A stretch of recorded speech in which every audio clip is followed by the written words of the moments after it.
এ কি তৈরি হলো? এটা তো একটা ছোট্ট হেলিকপ্টার লাগছে, কিন্তু কে এটি তৈরি করলো? আর এটি উড়ছে কিভাবে? এটি উড়ছে!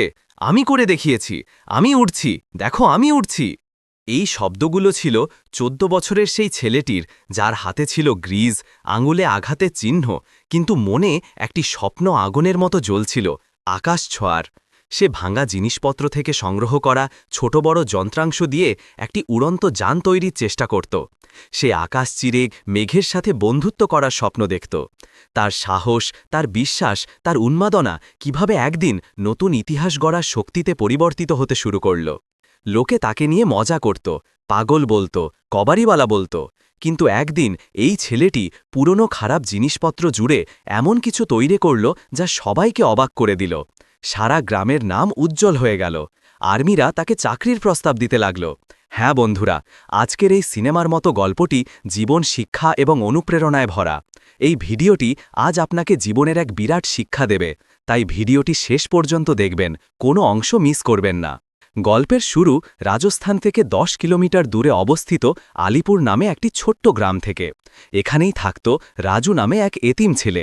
সে শকুন্তলা আশ্রমের এক অনাথ শিশু ছিল। রাজুর বাবা একটি দুর্ঘটনায় মারা গিয়েছিলেন যখন রাজুর বয়স মাত্র ২ বছর। গ্রামের এক মাসি শান্তা দেবী রাজুকে নিজের সাথে গ্রামে তৈরি একটি অনাথাশ্রমে নিয়ে এলেন। অনাথাশ্রমে আরও অনেক অনাথ শিশু ছিল। মাসি ও আশ্রমের সদস্যেরা শিশুদের খুব যত্ন নিতেন। যখন রাজুর বয়স ৮ বছর, তখন সে প্রথম টিভিতে একটি পুরনো এয়ারক্রাফট দেখেছিল। সে দেখল যে একজন ব্যক্তি এই যন্ত্রটি ওড়াচ্ছেন। সেটি বাজ পাখির মতো আকাশে উড়ছে। এই ঘটনাটি রাজুকে গভীরভাবে প্রভাবিত করল। এখান থেকেই রাজুর মনে একটি স্বপ্নের জন্ম হল যে একদিন সেও এমন কোনো বিমানে উড়বে। কে জানত যে তার এই ছোট স্বপ্ন একদিন সাফল্যের এমন নেশায় পরিণত হবে যার জন্য সবাই গর্ব করবে। আশ্রম ও গ্রামের অলিতে গলিতে রাজুর এই স্বপ্ন ধীরে ধীরে দৃঢ় সংকল্পে পরিবর্তিত হচ্ছিল। আশ্রমের পেছনে একটি খুব পুরনো গ্যারেজ ছিল, যা এখন ভাঙাড়ির দোকানে পরিণত হয়েছে। এই জায়গাটি লোকের চোখে ভাঙাড়ি দোকান ছিল, কিন্তু রাজুর জন্য এই স্থানটি তার স্বপ্ন পূরণের সিঁড়ি ছিল। সেখানে পুরনো সাইকেলের চেন, পুরনো খারাপ ক্যালকুলেটর, পাখার মোটর, ব্যাটারির তার, ভাঙা নষ্ট ঘড়ি, পোড়া বাল্ব, খারাপ টায়ার, দড়ি এবং বিভিন্ন ধাতব জিনিসপত্র, এই সব তার কাছে কোনো খাজানার চেয়ে কম ছিল না। রাজু ছিল বেশ সৃজনশীল মনের ছেলে। সে প্রায়ই ভাঙাড়ির ভাঙাচূড়া খারাপ জিনিসপত্র সংগ্রহ করে মেশিনের অংশগুলিকে জোড়া দিয়ে নানান জিনিস তৈরি করত। তার এই সৃজনশীলতা দেখে একদিন মাসি বললেন, বাবা, তোর বাবা একজন ভালো মেকানিক ছিলেন, তার হাতে বড় শিল্প ছিল, হয়তো সেই শখই তোর রক্তে বইছে। এই সব শুনে রাজু হেসে দিল। তখন থেকে রাজু আশ্রমের ভাঙা দেওয়ালগুলির মাঝে স্বপ্ন জুড়তে লাগল। আশ্রম ও গ্রামের অন্য শিশুরা যেখানে খেলাধুলো আর কোলাহলে ব্যস্ত থাকত, সেখানেই রাজুর শৈশব কাটছিল গ্যারেজে পড়ে থাকা ছোট ছোট যন্ত্রাংশের মাঝে। একবার গ্যারেজে মেশিনের ঘর ঘর আওয়াজ শুনে মাসি ভয় পেয়ে গেলেন। তিনি দৌড়ে গ্যারেজে এলেন এবং রাজুকে বকা দিয়ে বললেন, আরে এ কি করছিস রাজু, তুই পাগল হয়ে গেলি নাকি? চল আমার সাথে এইসব এখান থেকে নিয়ে যা বাবা, আশ্রমে আগুন লেগে যাবে, একদিন তুই সবাইকে বিপদে ফেলবি। রাজু হেসে বলল, আরে আরে ভয় পেও না মাসি, এটি মেশিনের চলার আওয়াজ, এতে আগুন লাগবে না। রাতে যখন অন্য বাচ্চারা ঘুমিয়ে পড়ত, সে চুপি চুপি ছাদে উঠে যেত। আকাশের নিচে তারাগুলোর মাঝে ভাবত, ইস, যদি আমি উড়তে পারতাম। সেই মুহূর্তগুলোতে নীরবতা তার বন্ধু হয়ে গেল। রাজু আশ্রমের বাচ্চাদের সাথে স্কুলেও যেত এবং সেখান থেকে ফিরেই খাওয়া দাওয়ার পর সোজা তার গ্যারেজে পৌঁছত। আশ্রমের বাইরে গ্রামের এক করিম চাচার গ্যারেজ ছিল। রাজু প্রায়ই দ্বিধা ছাড়াই গ্যারেজে গিয়ে সেখানে ছড়িয়ে ছিটিয়ে থাকা যন্ত্রপাতি মনোযোগ দিয়ে দেখত। করিম চাচার কাজ দেখত। এই জায়গাটি রাজুর জন্য দ্বিতীয় স্কুল হয়ে উঠল, যেখান থেকে সে প্রযুক্তিগত জ্ঞান পেল। বলা হয়, যখন শিষ্য তৈরি হয় তখন গুরু নিজে থেকেই এসে যান। রাজুর দেখা হল গ্রামের মেকানিক করিম চাচার সাথে। করিম চাচা রাজুর চোখে সেই আগুন দেখতে পেয়েছিলেন। তিনি তাকে তার ওয়ার্কশপে আশ্রয় দিলেন। রাজু কৌতূহলী মনে করিম চাচার কাছে বহু প্রশ্ন করত। সে প্রতিটি ছোট বলযন্ত্র, আধুনিক সরঞ্জাম, টুল কিট এবং মেশিনের বিভিন্ন অংশ সম্পর্কে তথ্য নিত।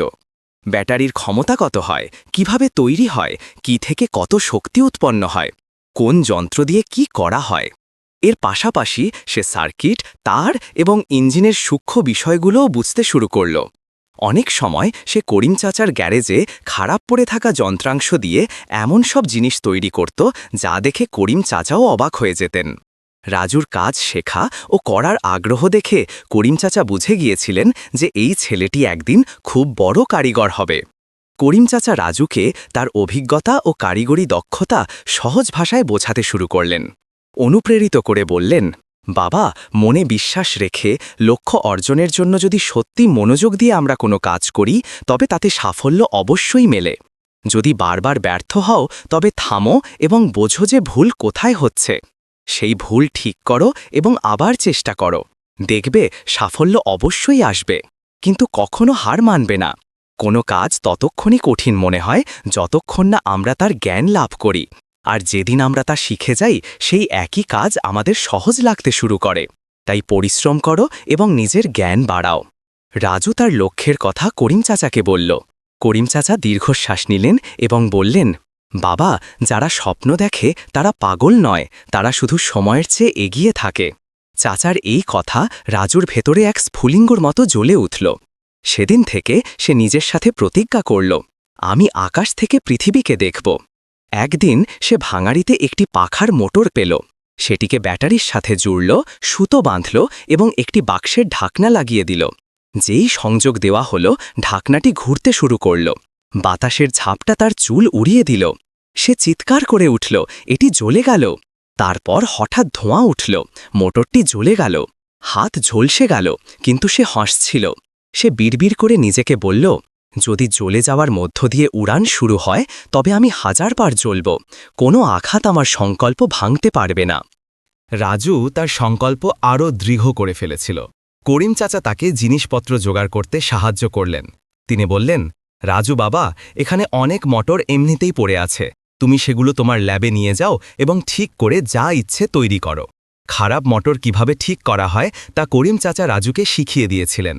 করিম চাচা রাজুকে ওয়েল্ডিং মেশিন চালানো এবং ওয়েল্ডিং করাও শিখিয়ে দিয়েছিলেন। রাজু প্রযুক্তিগতভাবে এমন অনেক কাজ শিখে গিয়েছিল যা দিয়ে সে করিম চাচার কাজে সাহায্য করতে লাগল। বদলে করিম চাচা রাজুকে তার পরিশ্রমের টাকাও দিতেন। রাজু একটু একটু করে সেই টাকা জমাতে লাগল এবং সেই টাকা দিয়ে নিজের কাজের জন্য প্রয়োজনীয় সরঞ্জাম ও টুলস কিনতে শুরু করল, যেমন ব্যাটারি, তার, কারেন্ট পরিমাপক যন্ত্র এবং আরও অনেক প্রয়োজনীয় সরঞ্জাম। সময় কাটতে লাগল। রাজু এখন 15 বছরের ছেলে। রাজু তার ল্যাবে গেল এবং একটি বড় সাদা শিটে সেই জাহাজের কাঠামো আঁকতে লাগল যা সে বানাতে চায়। সে জাহাজের ব্লুপ্রিন্ট মডেল তৈরি করতে শুরু করল। মোটরের ক্ষমতা এবং ভার বহন করার ক্ষমতার কথা মাথায় রেখে জাহাজের বডি হালকা রাখা জরুরি ছিল।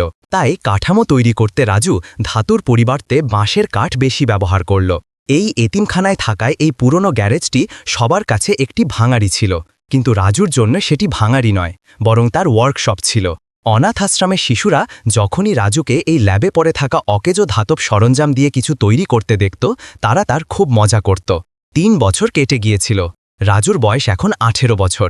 এমনই একদিন যখন রাজু তার জাহাজের মডেল নিয়ে কাজ করছিল, তখনই ল্যাবে মাসি এলেন এবং টেবিলে রাখা অদ্ভুত কাঠামোটি দেখে কৌতূহলী মনে জিজ্ঞেস করলেন, আরে রাজু, এটা কেমন মেশিন? এতে কি তৈরি হয়?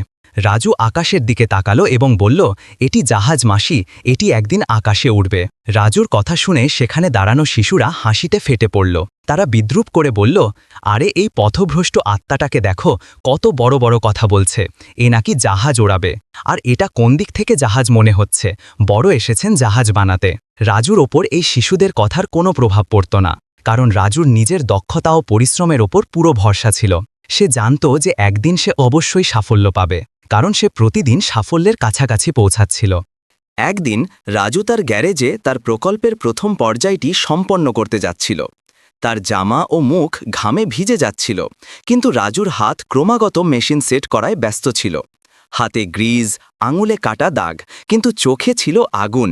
সে পুরনো ব্যাটারির সেল জুড়ল, তামার তার পেঁচালো এবং বাঁশের কাঠ দিয়ে একটি ছোট ফ্রেম তৈরি করল। তারপর মোমবাতি জ্বালিয়ে সে সাবধানে ফ্রেমে প্রপেলার লাগালো। ব্যাটারির তার জুড়তেই মোটর চালু হলো। ঢাকনাটি ধুরতে লাগল। বাতাসের ঝাপটা তার মুখে লাগল। রাজু চোখ বন্ধ করল এবং বিড়বিড় করল, এই তো আমার ডানা। কিছু মুহূর্ত পর ধোঁয়া উঠল, আগুনের ফুলকি বেরোল। সে ঘাবড়ে গিয়ে পিছনে সরে গেল। হাত পুড়ে গেল, কিন্তু রাজু হেসে দিল। রাজু মনে মনে ফিসফিস করে বলল, এটা ব্যর্থ হয়নি, এটা শিখিয়ে গেল যে এরপর কি করা উচিত নয়। পরের দিন রাজু আবার চেষ্টা করল, ব্যাটারিকে মোটরের সাথে সংযুক্ত করল। তারপর হঠাৎ মোটর ঘুরতে শুরু করল। একটা মৃদু গুঞ্জন, যেন স্বপ্ন প্রথম শ্বাস নিল। এবার ব্যাটারিকে ইঞ্জিনের সাথে সংযুক্ত করল। ইঞ্জিন মৃদু আওয়াজে শুরু হলো। রাজুর চোখে জ্যোতি এলো। এই আওয়াজ সাহস ও বিশ্বাসকে দৃঢ়তা দিল। কিছুক্ষণের মধ্যে ধোঁয়া বেরোল। ইঞ্জিন গরম হয়ে বন্ধ হয়ে গেল। রাজু সাথে সাথে ব্যাটারির তার ইঞ্জিন থেকে আলাদা করল। পাওয়ার সাপ্লাই বন্ধ করে দিল। সময় থাকতে রাজু পরিস্থিতি সামাল দিল। এবার রাজু ইঞ্জিনের মূল সমস্যা বুঝতে পারল। যখন ইঞ্জিন খোলা হলো, রাজু দেখল যে কুলিং ফ্যান খারাপ। রাজু সেটি বদলে অন্য একটি কুলিং ফ্যান লাগালো। ইঞ্জিনের ইগনিশন সিস্টেমেও মনোযোগ দেওয়া হলো। এই সিস্টেম ইঞ্জিন স্টার্ট করতে এবং স্পার্ক নিয়ন্ত্রণ করতে সাহায্য করে। সব কিছু করার পর সিস্টেমটি আবার পরীক্ষা করার পালা এলো। ইঞ্জিনের ফুয়েল ট্যাঙ্কে আরও কিছুটা জ্বালানি ঢালা হলো। ইঞ্জিনকে ব্যাটারির সাথে সংযুক্ত করে ইলেকট্রিক পাওয়ার দেওয়া হলো। ইঞ্জিনের প্রাথমিক ঘূর্ণন শুরু হলো। কম্প্রেশনের কারণে জ্বালানি জ্বলে উঠল। ইঞ্জিন শুরু হলো। রাজু আনন্দ ধরে রাখতে পারল না এবং জোরে বলে উঠল, চলছে। রাজুর চোখে দ্যুতি ছড়ালো। রাজু গভীর শ্বাস নিল, চোখ বন্ধ করল এবং ঈশ্বরের কাছে কৃতজ্ঞতা জানালো। রাজুর আত্মবিশ্বাস আরও এক ধাপ ওপরে উঠল। এদিকে রাজুর চিৎকার এবং মোটরের আওয়াজ শুনে করিম চাচা, মাসি, অনাথাশ্রমের শিশুরা এবং কর্মীরা গ্যারেজের দিকে দৌড়ে এলেন। দেখতে দেখতে সবার ভিড় জমে গেল।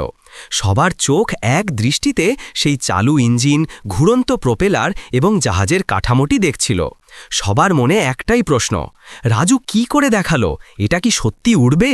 করিম চাচা গর্বের সাথে বলে উঠলেন, বাহ বাবা, তুমি তৈরি করে ফেলেছ, এবার শুধু ওড়ানোর পালা। রাজু বলল, হ্যাঁ চাচা, আগামীকাল সকালে খোলা মাঠে প্রথম উড়ান ভরা হবে। রাজুর মুখ থেকে বেরোনো এই কথা পুরো গ্রামে আগুনের মতো ছড়িয়ে পড়ল। পুরো গ্রাম সকালের জন্য অপেক্ষা করতে লাগল। চারিদিকে একই আলোচনা, আরে সেই অনাথ ছেলেটা একটা উড়ন্ত যন্ত্র তৈরি করাছে, কাল পুরো গ্রামের সামনে উড়িয়ে দেখাবে।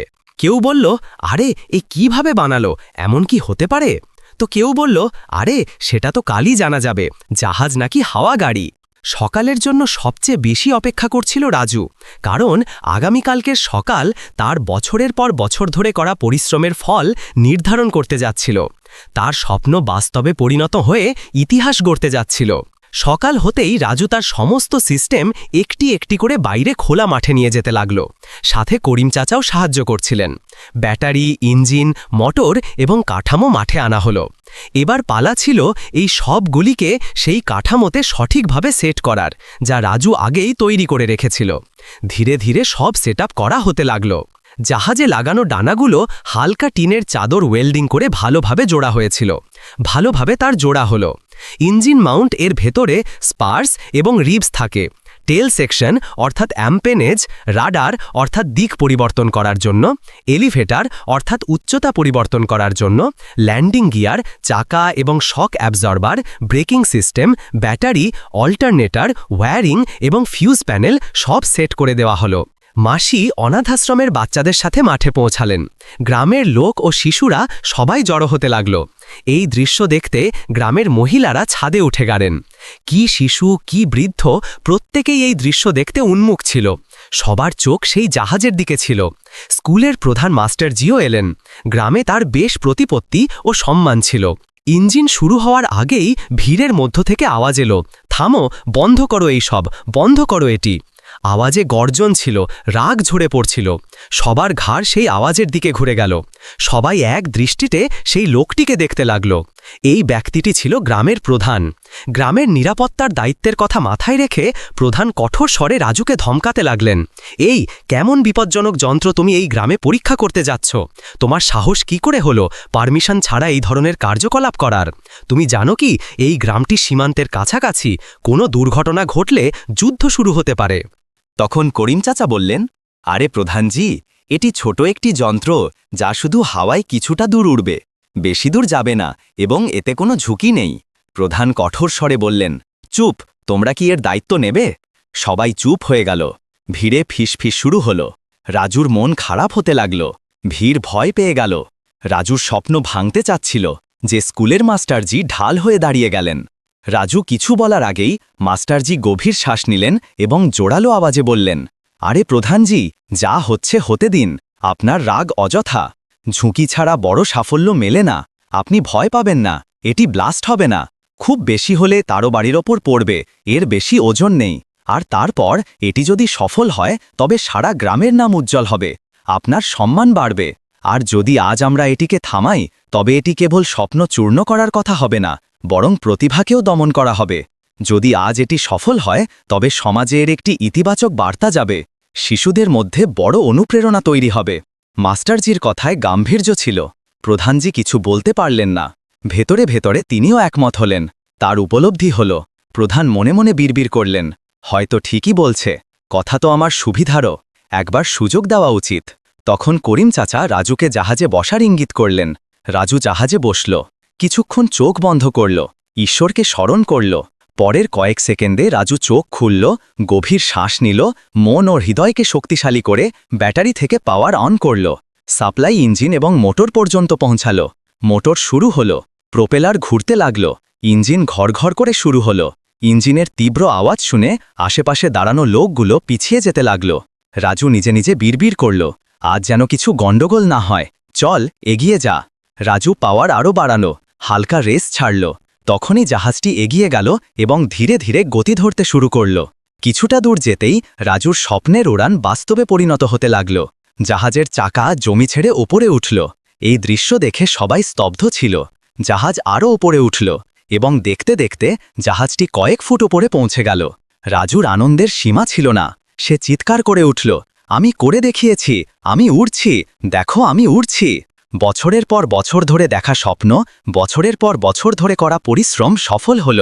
জমিতে দাঁড়ানো লোকগুলোর চোখ এক দৃষ্টিতে আকাশের দিকে উড়তে থাকা কারো স্বপ্নকে বাস্তবে পরিণত করছিল। সবার চোখ সেই জাহাজের দিকে ছিল, যা আকাশ চিরে এক নতুন ইতিহাস গড়ছিল। গ্রামের শিশু এবং যুবকরা চিৎকার করে উৎসাহের সাথে বলল, এই তো চলছে, উড়ছে, উড়ছে, উড়ছে। কিছুক্ষণ এভাবে রাজু আকাশে পুরো গ্রামে গোল গোল ঘুরে এবার ধীরে ধীরে জাহাজটিকে নিচের দিকে নামাতে লাগল। সে ইঞ্জিনের পাওয়ার কমালো, গতি ধীর হল। রাজুর জাহাজকে নিরাপদে মাটিতে নামানোর কোনো অভিজ্ঞতা ছিল না, তবুও সে চেষ্টা করছিল। কিন্তু জাহাজ নিয়ন্ত্রণ হারিয়ে দ্রুত গতিতে মাটিতে আছড়ে পড়ল। পুরো জাহাজটি ছিন্ন ভিন্ন হয়ে গেল। রাজু সামান্য চোট পেল, কিন্তু এই চোট রাজুর আনন্দের কাছে খুব সামান্য ছিল। রাজুর মুখে ছিল হাসি। লোকে রাজুর দিকে দৌড়ে গেল, তাকে কাঁধে তুলে নিল। করিম চাচা ও মাসির চোখ আনন্দে আর্দ্র ছিল। এই দৃশ্য রোমাঞ্চকর ছিল। কে ভেবেছিল যে সেই পুরনো গ্যারেজ, যাকে লোকে ভাঙাড়ি বলতো, তা রাজুর জন্য তার স্বপ্নকে বাস্তবে পরিণত করার এমন একটি ল্যাব হয়ে উঠবে, যেখান থেকে সে একদিন আকাশে প্রথম উড়ান ভরে ইতিহাস গড়বে। কিন্তু এই ঘটনা এখানেই সীমাবদ্ধ থাকল না। রাজুর জীবন এবার পরিবর্তন হতে যাচ্ছিল। তাকে এই গ্রাম এবার ছাড়তে হবে, কারণ রাজুর এই কারনামার ওপর অন্য কারোরও নজর পড়ে গিয়েছিল।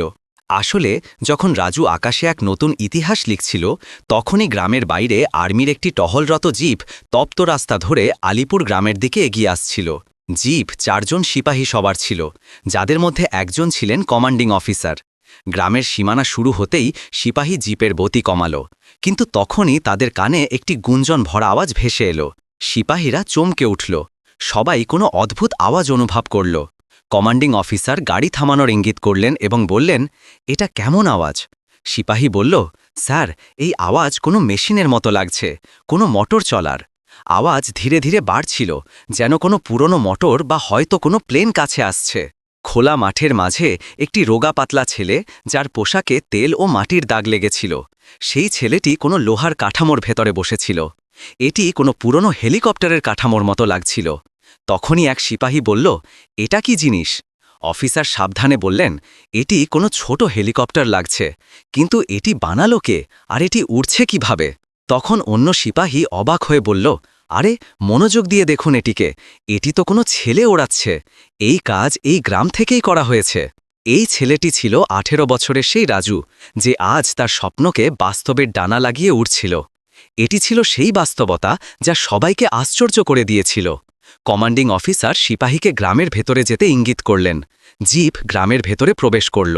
এদিকে গ্রামে উৎসবের পরিবেশ ছিল, আর ওদিকে আর্মি জিপ সেই জায়গায় এসে যেই থামল, সবাই স্তম্ভিত হয়ে গেল। পুরো পরিবেশ নিস্তব্ধ হয়ে গেল। জিপ থেকে কমান্ডিং অফিসার নামলেন। ভারী পদক্ষেপে তিনি এগিয়ে গেলেন। লোকগুলো মৃদুস্বরে বলল, মনে হচ্ছে এরা রাজুকে ধরে নিয়ে যাবে। মাঠে জাহাজটি ছিন্ন ভিন্ন হয়ে পড়েছিল। ইঞ্জিন থেকে ধোঁয়া বেরোচ্ছিল। কমান্ডিং অফিসার গম্ভীরভাবে বললেন, এই জাহাজটি কে বানিয়েছে এবং কে ওড়াচ্ছিল? রাজু ভয় পেয়ে গেল। সে যেখানে দাঁড়িয়েছিল সেখানেই জমে গেল। সবাই রাজুর দিকে দেখতে লাগল। অফিসার বুঝে গেলেন যে হয়তো এই ছেলেই জাহাজটি ওড়াচ্ছিল। কমান্ডিং অফিসার রাজুকে ইশারা করে নিজের কাছে ডাকলেন, তুমি এদিকে এসো। রাজু ভয় পেতে পেতে ধীরে ধীরে অফিসারের কাছে এলো। ঘাবড়ে যাওয়ায় রাজুর কপাল থেকে ঘাম ঝরতে লাগল। গলা শুকিয়ে যাচ্ছিল। অফিসার শান্ত স্বরে জিজ্ঞাসা করলেন, তুমি কি জাহাজ ওড়াচ্ছিলে? রাজু মৃদু ও কাঁপা গলায়, জি হ্যাঁ স্যার। অফিসার কিছুটা অবাক হলেন। তারপর পরের প্রশ্ন করলেন, এই জাহাজটি কে বানিয়েছে? রাজু ইতস্তত করে বলল, স্যার, এটিকে আমিই বানিয়েছিলাম। রাজুর মুখ থেকে এই কথা শুনে অফিসার হতবাক হয়ে গেলেন। তিনি অবাক হয়ে রাজুকে ওপর থেকে নিচে পর্যন্ত দেখতে লাগলেন। রাজু হাত জোড় করে বলল, আমাকে ক্ষমা করে দিন স্যার, আমি শুধু আমার স্বপ্নকে বাস্তবে রূপ দিতে চেয়েছিলাম। অফিসার বললেন, আরে বাবা, ঘাবড়ে যেও না, আমরা তোমার কিছু করব না, আমরা তো অবাক যে তুমি এই সব কিভাবে করলে। তখন রাজু গভীর শ্বাস নিল এবং তার স্বপ্ন, সংগ্রাম ও পরিশ্রমের পুরো কাহিনী শোনাল। রাজুর সমস্ত কথা শুনে অফিসারের মুখ ফ্যাকাশে হয়ে গেল। তিনি আশ্চর্যের সাথে রাজুকে এক দৃষ্টিতে দেখতে লাগলেন এবং হঠাৎ বলে উঠলেন, অসাধারণ, অসাধারণ, অবিশ্বাস্য। আমি তো আমার জীবনে শুনেছিলাম যে সাফল্য কোনো সম্পদের মুখাপেক্ষী নয়, আর তুমি সেই কথাটি প্রমাণ করে দিলে। বাহ বাবা বাহ, তোমার হাতে অসাধারণ প্রতিভা আছে, তোমার ভেতরে অসাধারণ ক্ষমতা আছে। আরে, এটা তো বড় গর্বের বিষয় যে তুমি এত কম বয়সে, তাও আবার একটা গ্রামে থেকে, কোনো বড় সম্পদ ছাড়া এবং কোনো বড় প্রযুক্তিগত ব্যবস্থা ছাড়াই এই সব করে দেখালে। বাবা, তোমার মা বাবা কোথায়? রাজু এই প্রশ্ন শুনে নীরব হয়ে গেল। তখনই মাসি এগিয়ে এসে বললেন, সাহেব, এই ছেলেটি এতিম, ছোটবেলা থেকে আমি একে লালন পালন করেছি। এ অনাথাশ্রমে বড় হয়েছে। আমি অনাথাশ্রমের প্রধান, শান্তা দেবী। অফিসার মনে মনে ভাবছিলেন যে যদি সে কোনো বড় সম্পদ ছাড়াই এত কিছু করতে পারে, তবে যদি তাকে বড় সুযোগ সুবিধা দেওয়া হয়, ভালো জ্ঞান, সঠিক নির্দেশিকা, প্রশিক্ষণ এবং উন্নত প্রযুক্তিগত তথ্য দেওয়া হয়, তবে এই ছেলে কি অনেক কিছু করতে পারে। এই ছেলেটি দেশ ও জনকল্যাণের জন্য খুব বড় ভূমিকা নিতে পারে। আর্মির প্রতিরক্ষা ব্যবস্থার জন্য আধুনিক ড্রোন বানাতে সাহায্য করতে পারে। অফিসার মনস্থির করে ফেলেছিলেন যে এই ছেলেকে আমি আমার সাথে নিয়ে যাব, যাতে তার ভবিষ্যৎ, তার কর্মজীবন, তার জীবন উন্নত হয়। এই ভেবে অফিসার শান্তাদেবীর সাথে বিনয়ের সাথে বললেন, দেখুন শান্তাজি, আমরা চাই যে এই ছেলেটির ভবিষ্যৎ আরও ভালো হোক। ওর কাছে এমন প্রতিভা আছে যা দেশ ও সেনাবাহিনীর খুব কাজে আসবে। ওপো এই কাজ করে গ্রামের নাম উজ্জ্বল করেই দিয়েছে। এবার এই ছেলেটিকে আমাদের হাতে তুলে দিন। আমরা ওর ভালোভাবে যত্ন নেব। শান্তাদেবীর জন্য তো এটি খুশির কথা ছিল, তিনি কেন মানা করবেন? তিনি রাজুর কাছে গেলেন এবং বললেন, রাজু, কি বলিস, যাবি এদের সাথে? তখনই করিম চাচাও বলে উঠলেন, হারে, কি ভাবছিস রাজু? ভাগ্য তোর দরজায় দাঁড়িয়ে আছে, আর তুই চুপ করে আছিস? যা বাবা যা, তোর জীবন পাল্টে যাবে। আর তুইও তো এটাই বলতিস যে তুই এই গ্রামের জন্য কিছু করতে চাস। তো দেখ, এবার শুধু গ্রামের জন্য নয়, বরং পুরো দেশের জন্য করার সুযোগ মিলছে। রাজুর শরীর শিহরিত হয়ে উঠল, চোখ জলে ভরে উঠল। সে বলে উঠল, হ্যাঁ, আমি যাব। অফিসার বললেন, বেশ, ঠিক আছে বাবা, আমরা কাল তোমাকে নিতে আসব। তুমি তোমার প্রস্তুতি নিয়ে নাও, যে কাপড় চোপড় জিনিসপত্র রাখার রাখো, আমরা কাল সকালে এখান থেকে বেরোব। পরের সকালে রাজু তার ছোট ব্যাগ নিয়ে দাঁড়িয়েছিল। করিম চাচা, মাসি এবং পুরো গ্রাম তাকে বিদায় জানাতে এসেছিলেন। রাজু তার সেই গ্যারেজটির দিকে তাকালো, যেখানে সে তার স্বপ্নকে বাস্তবে পরিণত করেছিল। সে কখনো ভাবেনি যে তার কঠোর পরিশ্রম, একাগ্রতা তাকে একদিন এত কিছু দেবে। সেই জায়গাটিকে কখনো ভুলবে না। রাজুর চোখ জলে ভরা ছিল, মন বিষণ্ণ, কিন্তু হৃদয়ের এক কোণে সাফল্যের এক বিরাট আনন্দও লুকিয়েছিল। আর্মিদের জিপ এলো। তারা রাজুকে হর্ন বাজিয়ে যাওয়ার ইঙ্গিত দিল। যাওয়ার আগে রাজু মাসি এবং করিম চাচার পা ছুঁয়ে প্রণাম করল। মাসি তাকে বুকে জড়িয়ে ধরে খুব কাঁদলেন এবং বললেন, যা বাবা, মন দিয়ে কাজ করিস। রাজু করিম চাচাকে আন্তরিক ধন্যবাদ জানালো এবং বলল, চাচা, এইসব আপনার জন্যই সম্ভব হয়েছে। রাজু আর্মি ভ্যানে গিয়ে বসল। জিপ যত এগিয়ে যাচ্ছিল, গ্রাম এবং গ্রামের মানুষজন ততই পিছনে পড়ে যাচ্ছিল। কিছুদিন আগেও সবাই তাকে নিয়ে মজা করত, আর এখন সবাই তাকে সম্মানের চোখে দেখছিল। তো দেখলেন বন্ধুরা, কিভাবে একটি ছেলের সত্যি মনোযোগ এবং কঠোর পরিশ্রম তার জীবন বদলে দিল। দুনিয়ার সমাজ আপনাকে ততক্ষণই নিয়ে মজা করবে যতক্ষণ না আপনি বড় সাফল্য পাচ্ছেন। এই গল্পটি আপনি কোন শহর থেকে দেখছেন কমেন্টে অবশ্যই জানাবেন, এবং এমন আরও অনুপ্রেরণামূলক গল্প দেখতে আমাদের চ্যানেল সালমা ভয়েস সাবস্ক্রাইব করে নিন।